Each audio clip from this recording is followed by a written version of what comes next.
Hey, how's it going out there? It's me again. So, as you can tell, if you look very carefully, I got a bass guitar over here. You can't see is there's a bunch more. I don't know. Maybe I can turn this camera over here. There's a big pile of them right here. Let's talk about them. Now you can't see them anymore. I'm gonna show them to you one time, one at a time, one at a time. Let's start.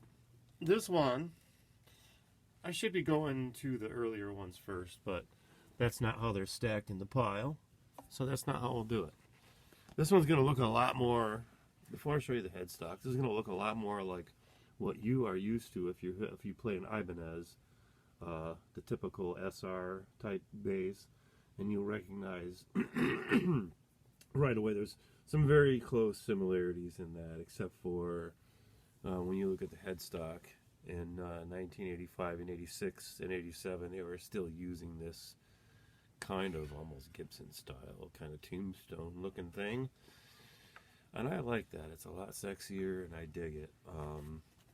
Outside of that, I got these awesome ebony fingerboards, and they took a 15 millimeter string spacing and was able to squeeze all 5 strings into the same neck pocket that would have been a 4-string. So the strings are just closer together, and they just made that headstock longer. But for the most part, these neck blanks came out of the same batch of all the 4s that would have been done in this same series, 85, 86, and whatever they had in 87. And 87, I guess they switched over to the current format that we're all used to, and then had the same preamp and pickups for a minute, and then things went into the 3-band realm, and 6 and 7, and you guess it, every string you can possibly imagine. So what does this sound like? This one has got the heavier strings on it, so it's for like a lot more rock songs, and I'm playing a lot of, well, that amp is definitely overdriving with the preamp all the way up. There we go. Let's get this thing on balance there.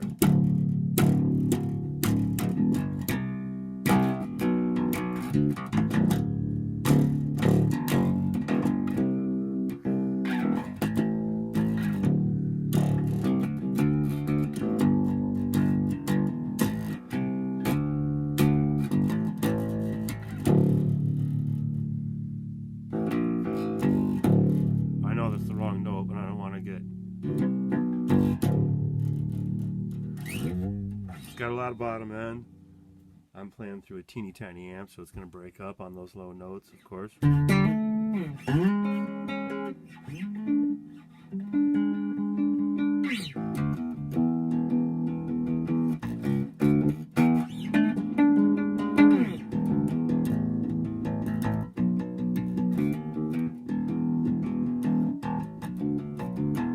Some sort of a rock song in there.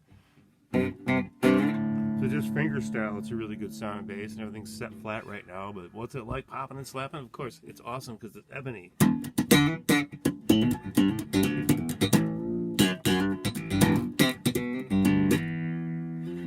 I'm not going to sit there and just do that.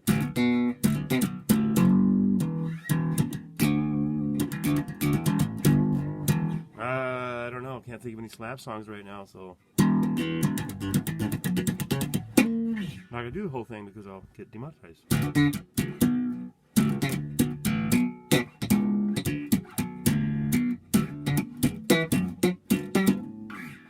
Yeah, it's got all that funky stuff.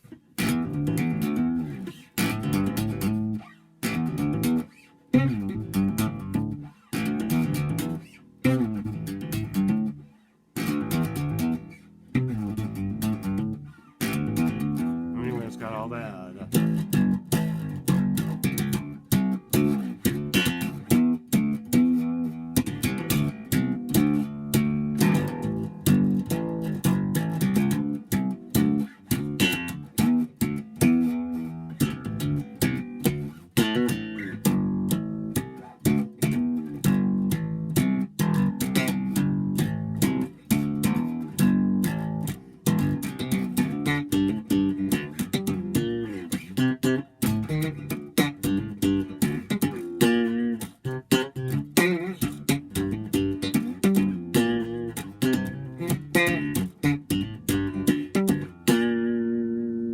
anyways, enough of that.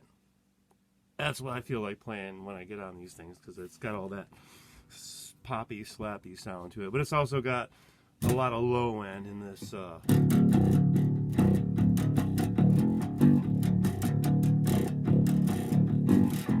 usually play that kind of stuff with a pick. Well, that's another one. That kind of stuff, all that chunky low stuff. And I'll play 2 chunks of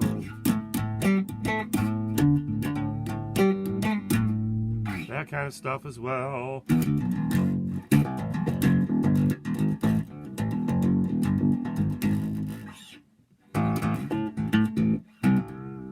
That's all that. But anyway, that's the white one. That's the pearl white. It's got standard, I think medium gauge. Not heavy or anything like that, but like a standard gauge. But the B string is a touch lighter. It turns out that by being just a touch lighter, it actually works a little better for this. So anyway, that's strung a certain way. If I'm going to be playing pick style, I'll be playing this bass. Usually the second 2 sets of the third and fourth set is on this bass. In the No Baloney band I play in, because it's heavier sounding. When the lower tuning, drop tunings are all in those those third and fourth sets. Sorry. And then mixed in with that is this can actually go to its case. It has the chainsaw case, so it gets nicely tucked away in there for the moment. Coming in behind that. Is the first one I purchased, but it's been hacked up quite a bit. I found a 1986 4-string Roadstar body in the it's called Fire Red, but to me it's more of a hot rod red. But I mean, it's even still got the Ibanez, as does a couple of these guys. The little butterfly looking thing there, little triangle. Got 'em on both ends of this, and I'm actually pretty thrilled that I still have those. Anyway, plug that in. I did have to modify this. That's why the knobs don't line up like you would normally see on the 86. I had to add the volume knob because it was just volume, blend, and tone. Because it must have had the low pass filter preamp in it or something like that. Or, I'm not really sure why, but it was originally a 4-string with an active preamp sort of situation, and it was just the body on eBay, and I did a bunch of finagling and got it finally, and then I took the black body off of this neck and moved all the electronics and everything over to this, modified that, left the wonderful scratch that tells me it's mine every time I see it, and it's got this beautiful 1986 5-string neck on it. And it fits beautifully, and it's really twangy. So if I want to play, let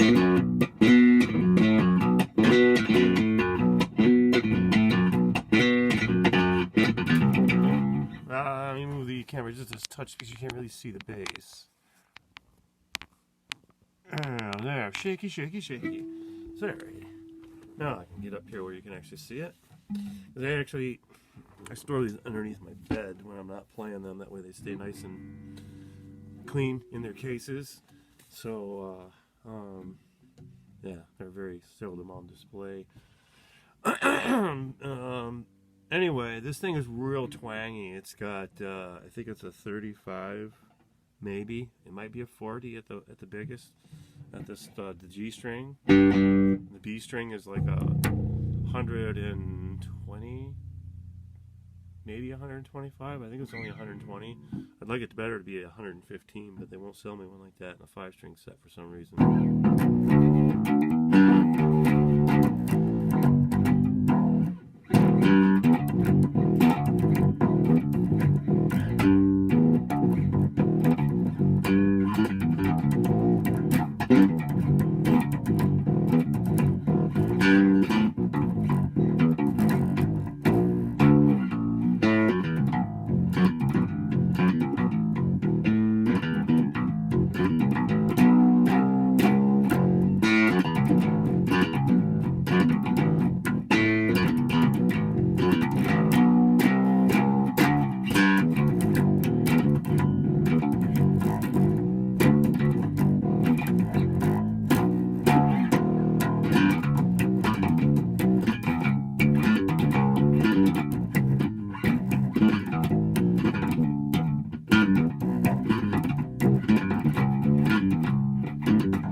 I bit the dust on that halfway through. That sucks. I've been working on that bit for a minute, and I just can't get it all the pieces together until my hands go, you can't do this anymore, stop. And we're working on it. Anyway, that's one of my bass exercises I'm working on, and as soon as I can get through it without fumbling all over it, it'll be something. But this bass, sometimes I'll play it with a pick, not very often. It's usually real twangy stuff.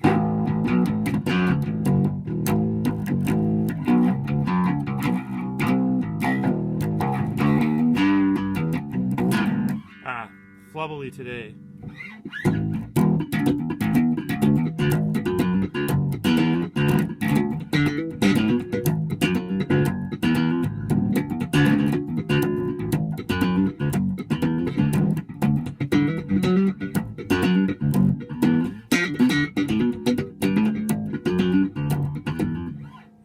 More of that stuff.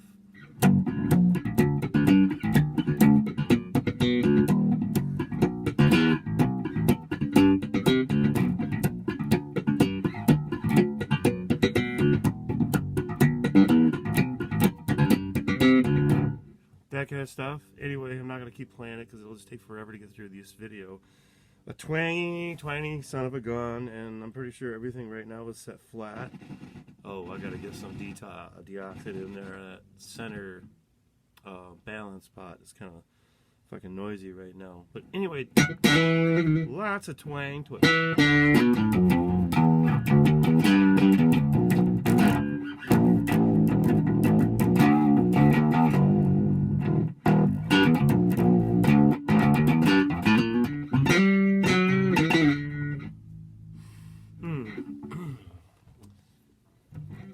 When you think you're a badass and all of a sudden your hands are like, nope, not today.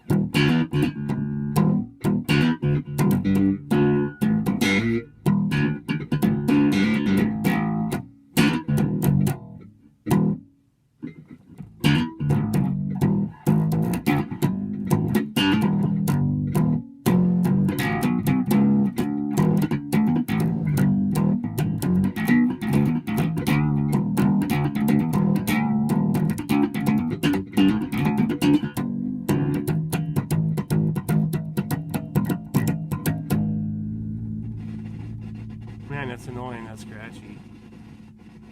Anyway, I've been playing this a lot, so I really need to get new strings on it because this E is getting real floppy there.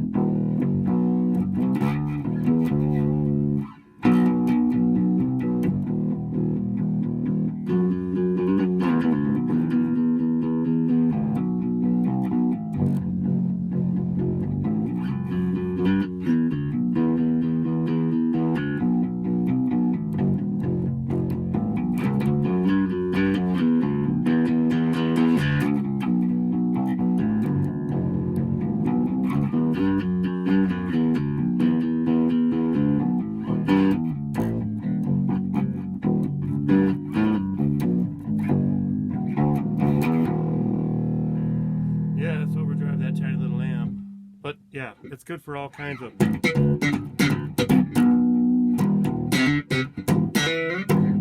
I just can't slap today.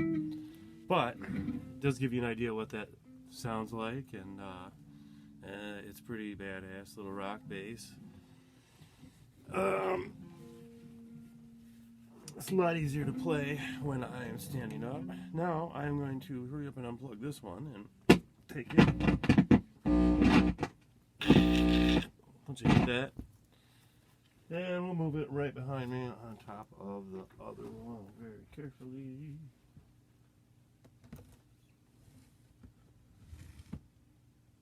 That should be fine. Next one. Oh, shall we do this one, or, well, this one is a longer story. I want to stop on this jet black one.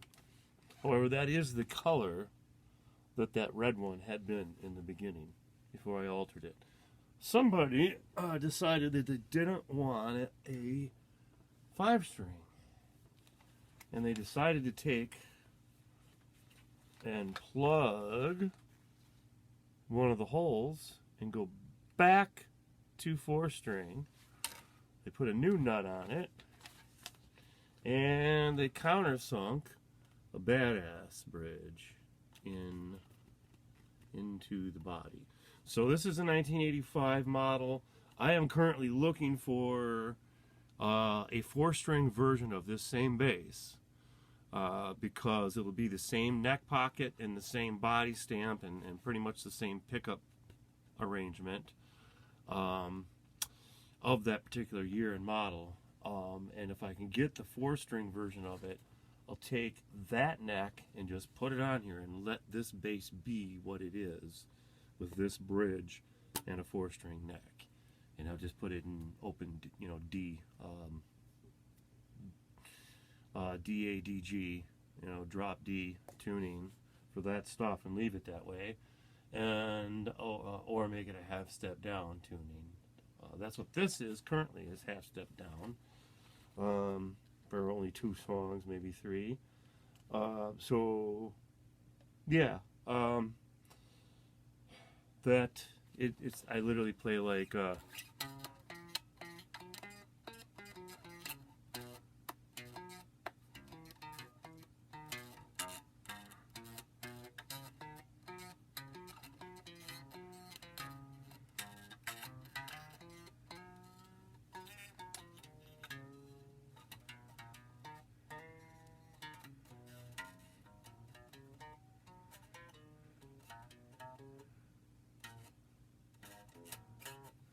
yeah, that one. So anyway, I play this. Oh, I didn't even plug it in.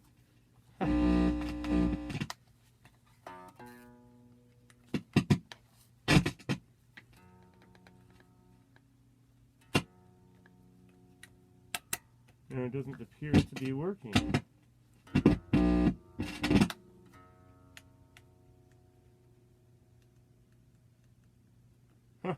And this one actually does not appear to be working today, so good thing it's not a gig day. Guess we'll have to take the battery compartment over there, and we'll have to pop that out and find out what's going on. My guess is it's probably got a dead battery.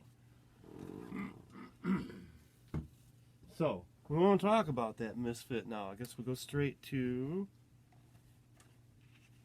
the Black Beauty over here.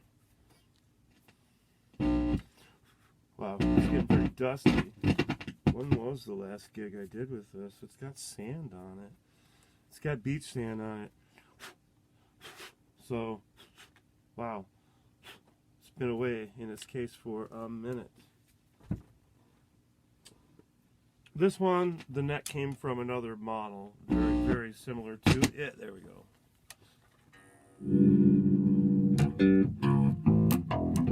It's not in tune.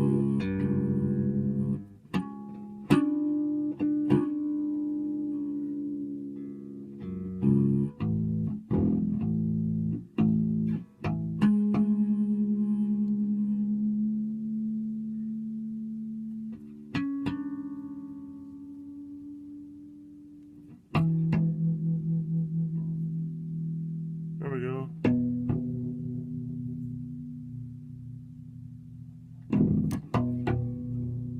It's probably not fully in tune, but here we go.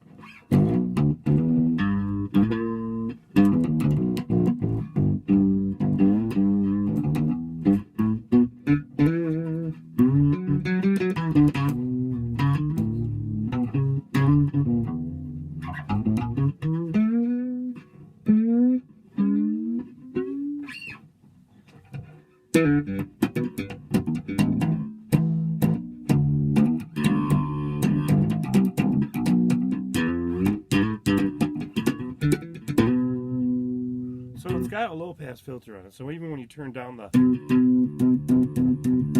numbs it, but not in the same way as a cap filter would do. It's a different... There's still some top end that bleeds through. It doesn't cut it off completely.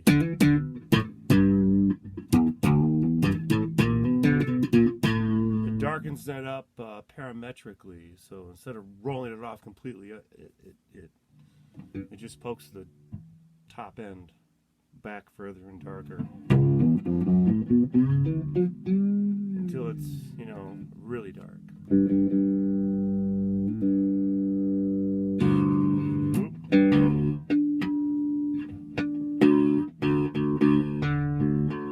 Oh, it's in, there it is. So it's pretty close. I use this for a lot of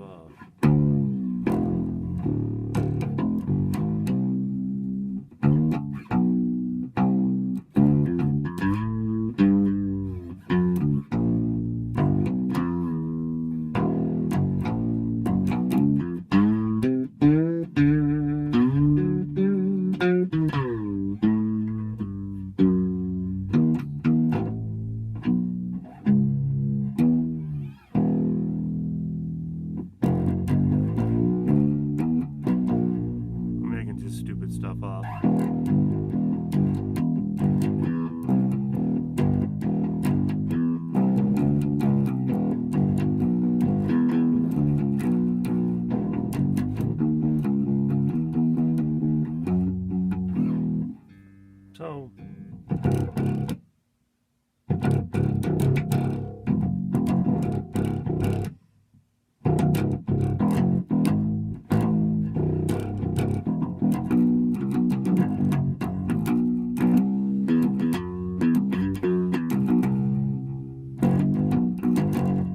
So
So that's enough on that. You can do all kinds of stuff. All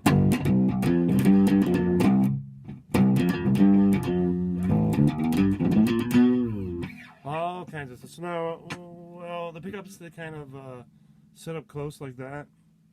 And that's how I'm getting all of that, really.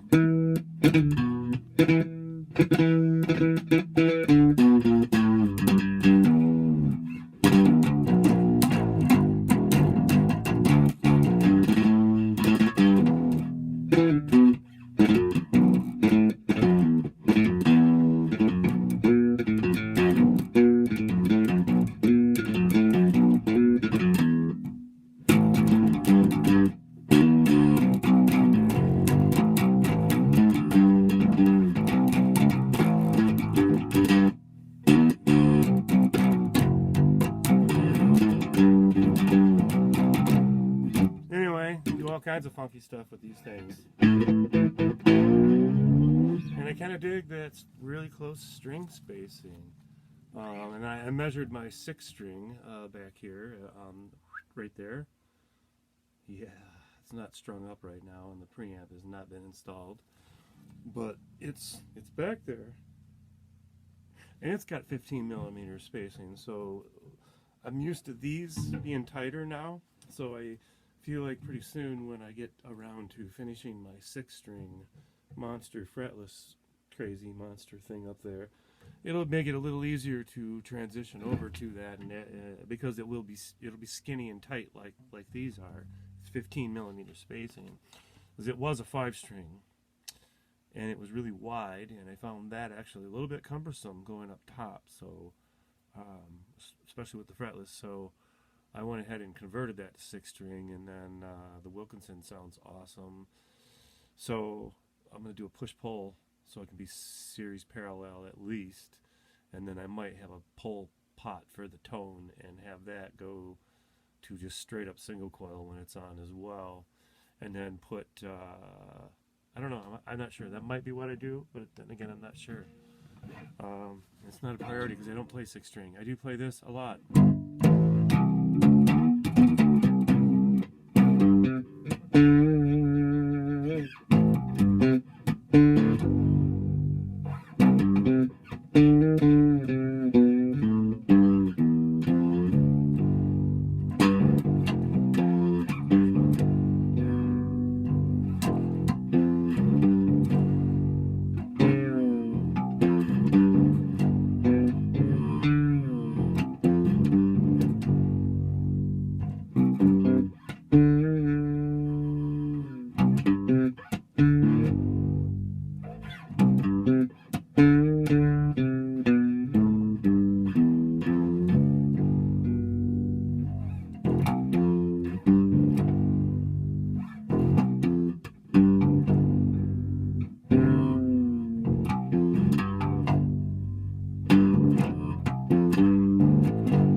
Thing I do for a friend of mine, and I heard a song of hers. Anyway, that's enough of that. That's what it sounds like. This one's fretless. It's pretty badass. Again, that one's a 1985, just volume, blend, and tone.